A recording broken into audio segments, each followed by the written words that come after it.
হাতার আর্মহোলে রাউন্ড শেপটা কিভাবে আমরা দিব, এরপর সঠিক নিয়মে কিভাবে আমাদেরকে হাতাটি কাটিং করতে হবে একদম সহজভাবে শেয়ার করব। তো দর্শক, এই পাশে বন্ধ সাইড, সামনের দিকে কিন্তু খোলা সাইডটা রাখতে হবে। এরপর মাথার দিকে কিন্তু আমরা একটা মার্জিন করে নিব। তো মার্জিনটি করার পরে হাফ ইঞ্চি নিচে আমরা কিন্তু আরেকটা মার্জিন করে নিব। এরপরে নিচের মার্জিন থেকে এখানে কিন্তু আর্মহোলের রাউন্ড শেপটি কাটিং করার জন্য 3 ইঞ্চি নিয়ে আমাদেরকে একটা মার্জিন করে নিতে হবে। তো 40 বডি প্লাস হয়ে গেলে সেক্ষেত্রে আপনারা 4 ইঞ্চি নেবেন। তো দেখুন এখান থেকে কিন্তু 8.5 ইঞ্চি হবে। এরপরে দেখুন এই বন্ধ সাইড থেকে 2.5 ইঞ্চি নিয়ে একটা মার্জিন করে নিব। তো দেখুন এই চিহ্ন থেকে এইভাবে আমরা একটা মার্জিন করে নিব।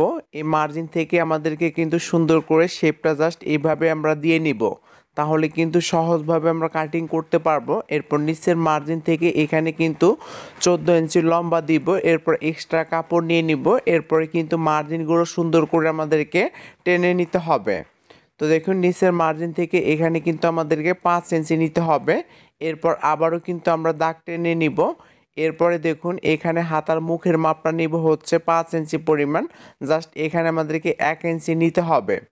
তো দেখুন এরপরে সুন্দর করে এইভাবে আমরা শেপ কেটে নিব, যেহেতু এটা মাইক হাতা।